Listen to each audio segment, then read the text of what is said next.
No. Hello and good day, geometry. We are continuing through PO61. On the first page, we looked at simplifying square roots, even some fractions. Now we're going to talk about variables because, of course, once you understand one thing, then we throw in variables and it just goes chaotic again. But this one's got a nice little pattern to it. We did talk about this last year, so hopefully some of that stuck with you. Who remembers, maybe, long shot here, but who remembers what the rules are for an even versus an odd power? Dig in your brain, way in the back to last May. Any flickerings of Gino? Is it X? The variable that we're using is X. Yes. Yes. So wouldn't it be like 1X and then what? Hold that thought. See if we can. Okay, Peter? Where it's odd, isn't it like the even one and then there's another X? Yeah. Okay, so Peter's bringing up the fact that when you've got an odd exponents, remember there's always that extra root x that comes after it, right? Okay, root x cubed is something root x. Root x the fifth is something root x. Joey, what were you going to say? So when it's even, you take off the root side, but you divide it now. Right. So the square root of x squared, this is a perfect square, right? The root of x squared is a perfect square. Who can tell me why? Why is the root of x squared actually a perfect square? Meaning we can take the root of it and it's going to work out evenly. Sydney? Part of it is opposite operations, right? Taking the root of a value squared, those operations actually cancel out. And so we're left with just x. Who can explain it a second way? Blake? It's like if 4 times 4 is 16, then you get back to 4, or 3 times 3 is 9. Yep. The definition of a square root is something times itself, right? So the reason why, as Blake said, the reason why the root of 9 equals 3 is because 3 times 3 equals 9. So for the root of x squared, because x times x equals x squared, what times itself equals x squared, the root of x squared is going to be just x. Okay? Going further, as Joey said, I think it was Joey, whenever you have an even power, the root of that is just going to be your exponent divided by 2. The root of x to the fourth. What value times itself is x to the fourth? X squared times x squared. Okay? What value times itself is x to the sixth? Joey? X to the 6 would be 3. Yeah, x cubed times x cubed, right? Just that power divided by 2. Okay? The root of x to the eighth. What times itself is x to the eighth? X to the fourth times x to the fourth, right? So the rule for when the exponent of a variable is even is you're just dividing the exponent by 2, right? Which is really a nice rule to have because then when we get to some larger stuff, if you look down the page, your numbers get a little bit larger. Here's one, root of x to the 14th. What's the root of x to the 14th? Anybody? X to the 7th. Okay? Just divide that exponent by 2 because x to the 7th times x to the 7th is x to the 14th. And this year it might make a little more sense as to why that is, because when we multiply by the same base, we add the powers, right? X to the 7th times x to the 7th is x to the 14th. Therefore, the root of x to the 14th is going to be x to the 7th. Okay? Yeah? So then when you do add a base like 8, would it then just be like 8x?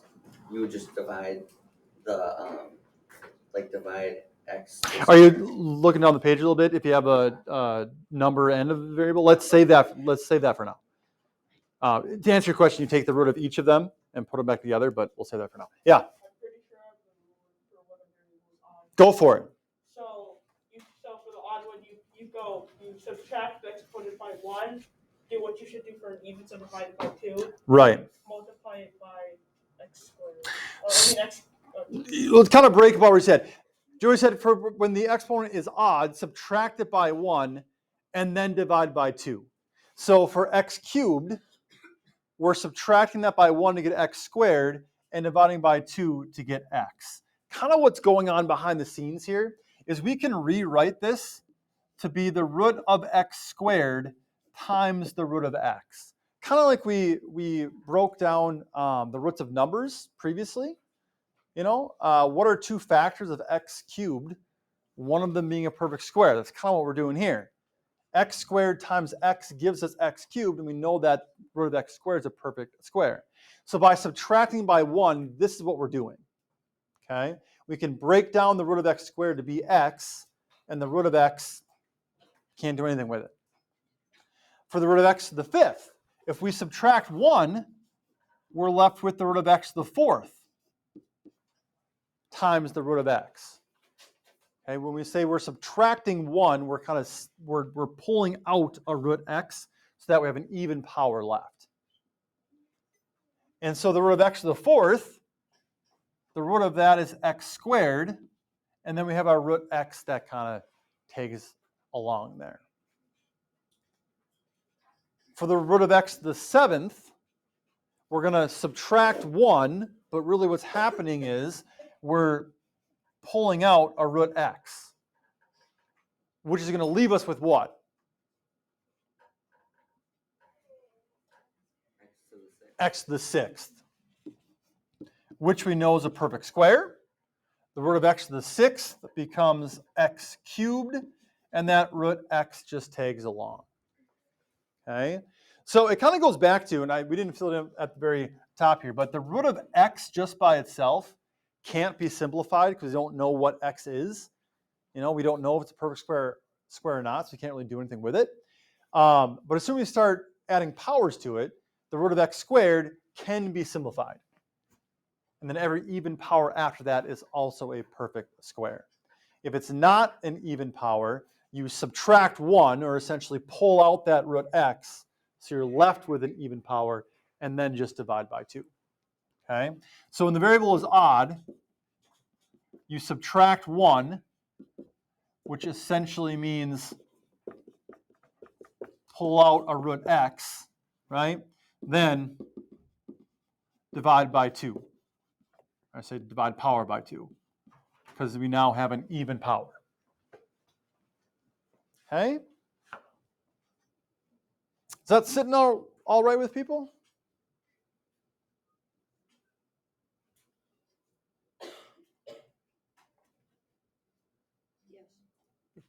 Thank you. All right. Okay. Very good. So, kind of looking down below. Anyone still need the notes, by the way? No. Yeah. Okay. John down. Looking at people finish up here. Looking at that first row, the root of x to the 12th, even power. Therefore, it is a perfect square. What times itself gives us x to the 12th? Anybody? X to the 6th. Okay, this is a perfect square. It's an even power. We divide that power by 2. We get x to the 6th. The root of y to the 9th over 49, just like the fractions on the previous page, we can break this up into the root of the numerator over the root of the denominator, which is cool because still, in the spirit of Christmas, that denominator is a perfect square. Root of 49 equals 7. Enjoy that while it lasts, because starting with the next page, it's not going to be that way anymore. Okay? I know. Yeah. Short-lived. We will not. How about y to the 9th? The root of y to the 9th. Okay? We subtract 1, quote unquote, which means we know we'll have a root y that tags along there. So that leaves us with root of y to the 8th, which the root of that is, right, we can rewrite root y to the 9th to be root y to the 8th times root y. When we say we subtract 1, that's kind of what we're doing. Okay, we're pulling out that root y, so we have an even power, which we divide by 2, and that gives us y to the 4th. Okay, so y to the 4th root y over 7. And then root of x to the 5th, we already kind of did that of the table, so I should probably change that, something else. But we subtract 1, meaning we pull out that root x. Okay? And what we're left with is the root of x to the 4th, which is an even power, so we divide by 2, and that root x tags along. Okay? Questions on that first row at all? Because now we kind of get to Caleb's question earlier, which is what happens when you got more stuff underneath the root, like the root of 8x squared. And the answer is kind of like a fraction, where we kind of separate it. We're going to separate this too, because the root of 8x squared is the same as the root of 8 times the root of x squared. We can split them apart. So now we can deal with the number first and the variable second. We can deal with them separately. So how do we simplify the root of 8? Let's do that first. Gino.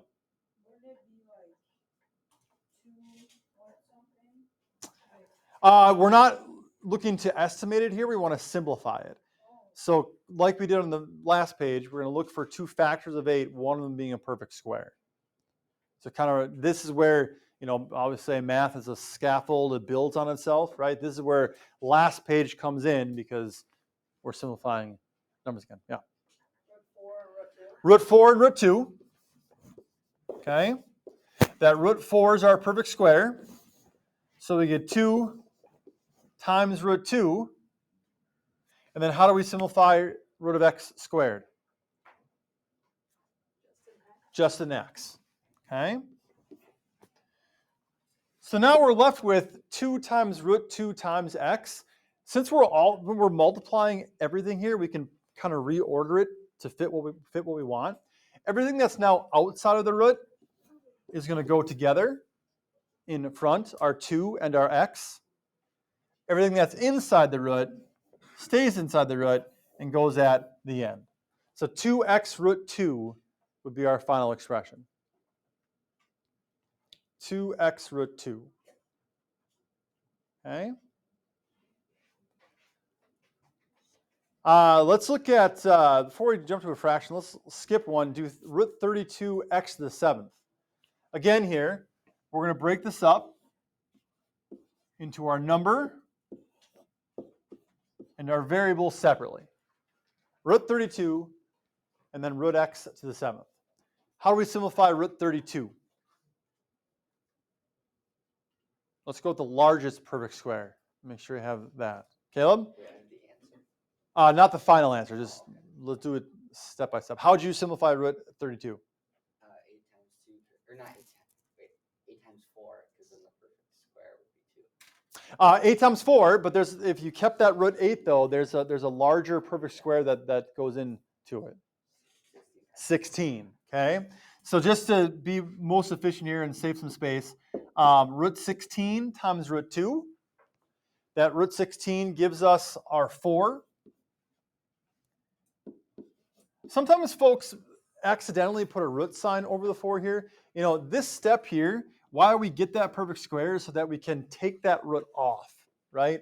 Root 16 becomes 4, not to root 4. Okay, it becomes 4. And then our x to the 7th, what does that simplify down to be? If we subtract 1, meaning we pull out a root x, what do we have left? Gino? So x to the 6th, which becomes x cubed, yep, and then times root x. Okay. Any questions on how I got that far? So now we reorder things to put them in the way that we want. We have a 4 and an x cubed outside of parentheses.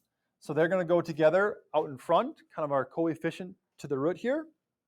And then under the root, we have a 2 and an x. So root 2x. Okay. If you wanted to check your answer, how could you do it here? If you were so inclined to check your answer, how could you do it?